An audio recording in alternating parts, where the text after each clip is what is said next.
Hello साथियों, एक और नए वीडियो में आप सभी का स्वागत है। आज बात करेंगे अपन अमृत मिशन के बारे में। अमृत मिशन योजना की जो शुरुआत की जाती है 25 जून 2015 को की जाती है नई दिल्ली से। ठीक है। इस मिशन की जो अवधि है 2015-2020 तक थी। बाद में इसको बढ़ा दिया जाता है और कर दिया जाता है 31 मार्च 2021 तक इसकी अवधि को कर दिया जाता है। आगे बात करें तो नोडल विभाग के बारे में, जैसे केंद्र में आता है तो आवासन एवं शहरी विकास मंत्रालय भारत सरकार आ जाता है। ठीक है। फिर नेक्स्ट आता है गाइज, नेक्स्ट कौन सा आता है? राज्य केंद्र से इसको डीएलबी के अधीन आता है, इसको डिपार्टमेंट ऑफ लोकल बॉडीज़ के अंदर से शामिल किया जाता है। शहरी क्षेत्र में बात करें तो यूएलबी आ जाता है, जो बोले तो अर्बन ऑफ लोकल बॉडीज आ जाता है। ठीक है। आगे बात करें तो एक केंद्र परिवर्तित योजना है। ठीक है। यह योजना पहले चल रही थी Jawaharlal Nehru urban renewable mission के स्थान पर इसको चलाया जाता है। इसका मेन उद्देश्य क्या है? देखो, मेन उद्देश्य आ जाता है कि हर घर में पानी सुनिश्चित आपूर्ति और सीवरेज कनेक्शन के साथ में नल की व्यवस्था करना। दूसरा जाता है हरियाली और अच्छी तरीके से बनाए हुए पार्क विकसित करके शहरों को सुख सुविधाओं मूल्यों में वृद्धि करना जाता है। नेक्स्ट उद्देश्य आ जाता है सार्वजनिक परिवहन पर स्विच करके या फिर गैर मोटर चालित परिवहन, जिसको बोल सकते हो पैदल या फिर साइकिल के लिए सुविधाओं का निर्माण कर प्रदूषण कम करना इसका उद्देश्य आ जाता है। ये सारे के सारे इसके उद्देश्य हैं, ये याद रखना। नेक्स्ट बात करते हैं इसके प्रमुख क्षेत्र। प्रमुख क्षेत्रों के बारे में बात करें तो जलापूर्ति हो गया, दूसरा सीवरेज सुविधाएं और सेफ्टी प्रबंधन आ जाता है, बाढ़ न्यूनीकरण हेतु वर्षा जल नालों का निर्माण करना, पैदल मार्ग और गैर मोटरीकृत और सार्वजनिक परिवहन सुविधाएं पार्किंग स्थल का निर्माण करना आपको देखने को मिल जाता है। ये प्रमुख क्षेत्रों के अंदर से शामिल किए जाते हैं।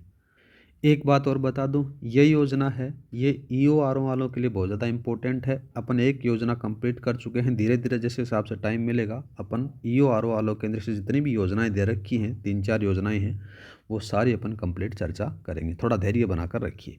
आगे बात करते हैं योजना का कवरेज। योजना के कवरेज के बारे में बात करें तो इस मिशन के अंतर्गत 500 शहरों को शामिल किया गया। कितने शहरों को? 500 शहरों के अंदर से शामिल किया गया है। दूसरा आ जाता है छावनी बोर्ड, बोले तो सिविलियन क्षेत्र होता है उसके अंदर से, छावनी बोर्ड के अंदर से अलग आता है। वैसे बोला जाए तो छावनी बोर्ड सहित अधिसूचित नगर पालिकाएँ सहित 1 लाख से अधिक जनसंख्या वाले शहर और कस्बों को शामिल किया गया। इसमें राज्य या फिर संघ राज्य क्षेत्रों की राजधानियों को शामिल नहीं किया गया है, ये भी याद रखना।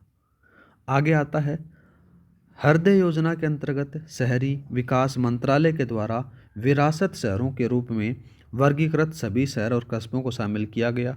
आगे दे रखा है 75,000 से 1 लाख से कम जनसंख्या वाले 13 शहर और कस्बों को जो मुख्य 5 नदियों के किनारे हैं उनको शामिल किया गया। ठीक है।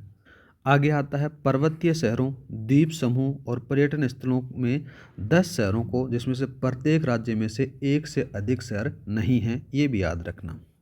नेक्स्ट आ जाता है कि भारत में 500 चयनित शहरों में से राजस्थान के 29 शहरों में संचालित है, जिसमें से 28 शहरों की जनसंख्या 1 लाख से अधिक है। इसके अतिरिक्त बात करें तो झालावाड़ शहर है ना, उसकी जनसंख्या 1 लाख से कम है। मतलब कि राजस्थान के संदर्भ में बात करें तो राजस्थान के 29 शहरों के अंदर से योजना चल रही है, जिसमें से 28 जो शहर हैं जिनकी जनसंख्या 1 लाख से अधिक आ जाती है, लेकिन ओनली झालावाड़ जो शहर है उसकी जनसंख्या 1 लाख से कम आपको देखने को मिल जाती है। अब बात करते हैं राजस्थान के कौन कौन से जिनको शामिल किया गया है। सबसे पहले अपन बात करते हैं संभाग स्तरीय शहर, जिसमें से अजमेर, भरतपुर, बीकानेर, जयपुर, जोधपुर, कोटा, उदयपुर, पाली और सीकर को शामिल किया गया है। जिला स्तरीय शहरों के बारे में बात करें तो अलवर, बारा, भीलवाड़ा, बूंदी, चित्तौड़गढ़, चूरू, धौलपुर, श्रीगंगानगर, हनुमानगढ़, झालावाड़, नागौर, झुंझुनू, सवाईमाधोपुर, टोंक, ब्यावर और गंगापुर सिटी को शामिल किया गया है, ये याद रखना। ठीक है। और बच जाते हैं राजस्थान के कुछ अन्य शहर हैं, उनके बारे में बात करें तो देखो, एक भिवाड़ी हो गया, एक हिंडौन सिटी, किशनगढ़ और सुजानगढ़ आ जाता है, इनको भी शामिल किया गया है। आगे चर्चा करते हैं तो योजना के अंतर्गत धनराशि आवंटन वित्त वर्ष 2015-16 से 2019-20 के लिए 50,000 करोड़ रुपये का आवंटन किया गया। जिसमें राजस्थान के लिए आवंटन जो राशि थी वो थी 3,224 करोड़ रुपए, ये भी याद रखना। नेक्स्ट बात करते हैं फंडिंग पैटर्न किस प्रकार से था, किस शहरों को कितना परसेंट दिया गया, वो वगैरह वगैरह। ठीक है, सबसे पहले बात करें तो 10 लाख से अधिक जनसंख्या वाले शहरों के लिए राशि का जो अनुपात था, केंद्र की तरफ से मिला था 33.33%, राज्य की तरफ से मिला 33.33 और नगरीय निकायों की तरफ से मिला 33.33%। नेक्स्ट बात करते हैं 10 लाख से कम जनसंख्या वाले शहरों के लिए राशि का अनुपात, जैसे जयपुर, जोधपुर, कोटा के लिए 50% केंद्र का, राज्य का 30% और 20% नगरीय निकाय का फंडिंग बांटी गई थी। आगे बात करते हैं तो मिशन निधियों को 4 भागों में बांटा गया। कितने भागों में बांटा गया? जिस 4 भागों में बांटा गया। पहला आ जाता है परियोजना निधि। परियोजना निधि के अंदर से वार्षिक बजट का जो परसेंटेज आवंटन था वो 80% था। दूसरा सुधार हेतु प्रोत्साहन राशि थी वो 10% थी। और प्रशासनिक और कार्यालय व्यय हेतु जो राज्य निधि थी वो 8% थी। प्रशासनिक और कार्यालय व्यय के लिए शहरी विकास मंत्रालय निधि थी वो 2% थी। इस प्रकार से इनको जो मिशन निधि थी उनको 4 भागों में बांटा गया और इनका वार्षिक बजट का जो आवंटन था वो इस प्रकार से डिवाइड किया गया था। नेक्स्ट बात करते हैं अमृत मिशन के तहत राज्य वार्षिक कार्य योजना प्रस्तुत करने वाला राजस्थान है वो पहला राज्य है। कौन सा राज्य है? पहला राज्य जाता है। परियोजना कार्य निष्पादन नगर निकाय, नगर विकास, न्यास और जनसंस्वास्थ्य अभियांत्रिकी विभाग इत्यादि द्वारा किया जा रहा है। नेक्स्ट आता है आर्थिक सर्वेक्षण 2023-24 के अनुसार मार्च 2024 तक मिशन की अवधि कुल परियोजना का लागत कितनी आ जाती है गाइज? तो याद रखना उसकी जो आती है राशि 3,223.94 करोड़ रुपए है। ठीक है, जिसमें अब तक केंद्र की तरफ से बात करें जो कुल आ जाता है वो 1515.08 करोड़ रुपए केंद्र सरकार तथा 874.75 करोड़ रुपए राज्य सरकार का हिस्सा प्राप्त हो चुका है। अब बात करते हैं जो बजट घोषणा हुई थी 2024-25 के अनुसार क्या क्या घोषणा की गई थी उनके बारे में। तो प्रदेश के 183 कस्बों और शहरों के लिए पेयजल व्यवस्था में सुधार हेतु 5,180 करोड़ रुपए का कार्यों के लिए 2 वर्षों के लिए करवाने की घोषणा की गई थी। नेक्स्ट आ जाता है तो 32 शहरी जल स्रोत जीर्णोद्वार के कार्य और 127 करोड़ रुपए की लागत से करवाना था। नेक्स्ट आता है अजमेर शहर की पेयजल आवश्यकता पूर्ति के लिए सर्विस रिजर्वेयर का निर्माण करना आ जाता है। नेक्स्ट बात करते हैं तो टोडा रायसिंह, केकड़ी, देवली, मालपुरा, अलीगढ़, टोंक हेतु शहरी पेयजल योजनाओं में 50 करोड़ रुपए की लागत से उच्च जलाशय, पाइपलाइन आदि कार्यों के करवाए जाएंगे। ठीक है, ये सारा का सारा बजट में आया था उसमें बताया गया था। आगे बात करते हैं अमृत 2.0 मिशन के बारे में। ये क्या था? अमृत मिशन का दूसरा चरण था। ठीक है, इसका जो ध्येय वाक्य था, ध्येय था जल सुरक्षित शहर बनाना था इसका ध्येय वाक्य, ये याद रखना। नेक्स्ट बात करते हैं, यहाँ पर लिखा गया है ट्रांसफॉर्मेशन टू सेंचुरेशन की भावना के साथ में पीएम द्वारा दिल्ली से प्रारंभ किया गया था अमृत मिशन 2.0। इसकी प्रारंभ तिथि बात करें तो 1 अक्टूबर 2021 इसको स्टार्ट किया जाता है। इसकी जो योजना अवधि थी वो 2021 से लेकर 2025-26 तक है, ये भी याद रखना। इसका उद्देश्य था कि 4700 कस्बों में यूएलबी सभी घरों में नल जल कनेक्शन और 500 अमृत शहरों में घरों को सीवरेज सेफ्टी सेवाओं का 100% उपलब्ध करवाना इसका उद्देश्य था। आगे बात करते हैं तो आत्मनिर्भर भारत की भावना के साथ में जल सुरक्षित शहर बनाने के लिए 2.68 करोड़ रुपए 2.68 करोड़ नल जल कनेक्शन और सेफ्टी प्रबंधन के साथ में 2.64 करोड़ सीवरेज कनेक्शन का लक्ष्य रखा गया था। इस लक्ष्य को जरूर याद रखना, कितना था? 2.68 था और 2.64 था, ये थोड़ा सा इम्पोर्टेंट है, याद रखना। आगे बात करते हैं गाइज, आगे दे रखा है यह मिशन सार्वजनिक निजी भागीदारी के माध्यम से स्टार्टअप तथा उद्यमों के जरिए आत्मनिर्भर भारत के विजन को आगे बढ़ाना था। किसके लिए था? देखो, ये जो मिशन था अमृत 2.0 सार्वजनिक निजी भागीदारी के माध्यम से स्टार्टअप तथा उद्यमों के जरिए आत्मनिर्भर भारत के विजन को आगे बढ़ाना था। वित्त पोषण के बारे में चर्चा करें तो अनुमानित जो बजट है वो 2,90,000 करोड़ रुपए है, जिसमें से केंद्र सरकार का जो हिस्सा है वो कितना है गाइज, 76,760 करोड़ रुपए बताया गया है। आगे बात करते हैं तो मार्च 2023 तक अमृत मिशन को वित्तीय सहायता जारी रखने के लिए 10,000 करोड़ केंद्रीय सहायता और अन्य 10,000 करोड़ रुपए वो राज्यों का हिस्सा होगा, इसमें शामिल किया गया है। वित्त पोषण परियोजना की जो धनराशि थी वो किस प्रकार से डिवाइड की गई है, याद रखना 20, 40, 40 3 किस्तों में इसको जारी होंगी। फंडिंग पैटर्न के बारे में बात करें तो अमृत मिशन 2.0 है, उसी के बारे में अपन चर्चा करते हैं। देखो इसका जो फंडिंग पैटर्न था किस प्रकार से था, तो परियोजनाओं के लिए वित्त पोषण केंद्र राज्यों, केंद्र शासित प्रदेशों और यूएलबी द्वारा साझा किया जाएगा।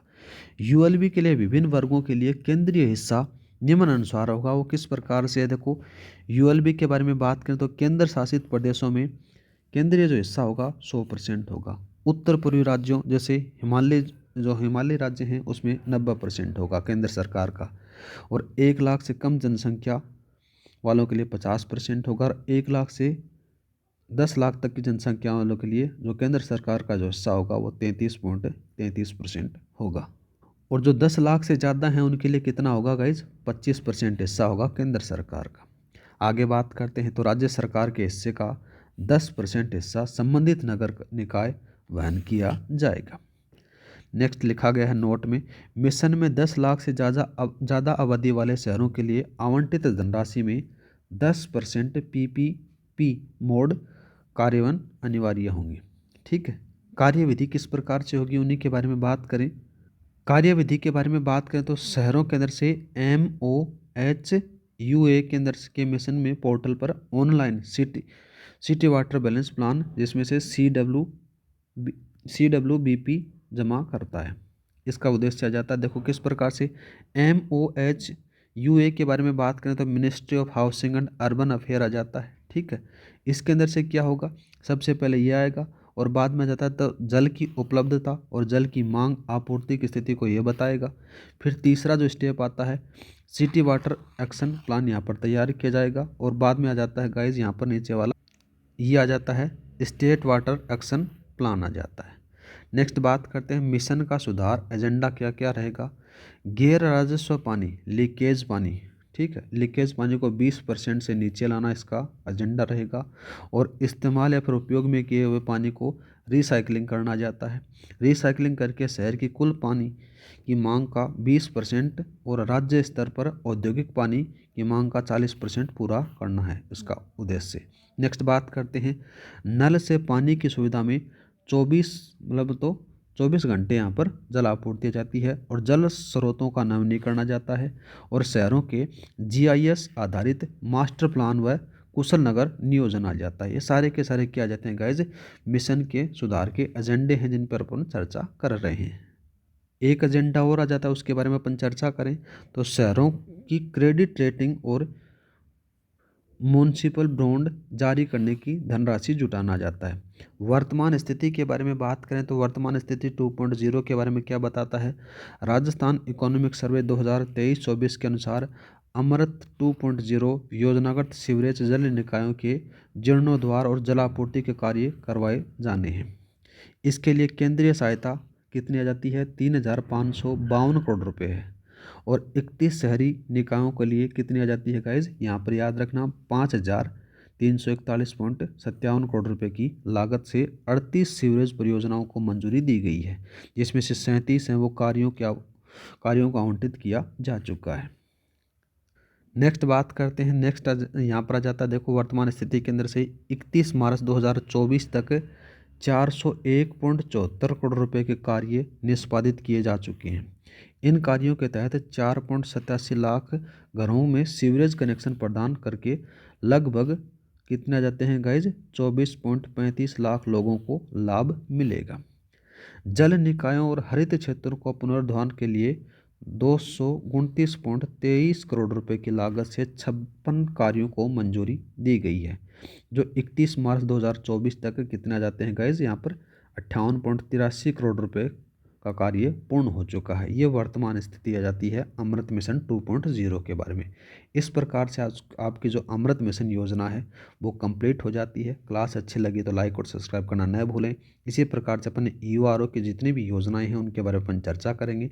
क्लास की पीडीएफ फाइल आपको टेलीग्राम पर दे दी जाएगी। टेलीग्राम का लिंक डिस्क्रिप्शन में दे रखा है, वहाँ पर जाकर आप डाउनलोड कर सकते हो। जय हिंद, जय भारत।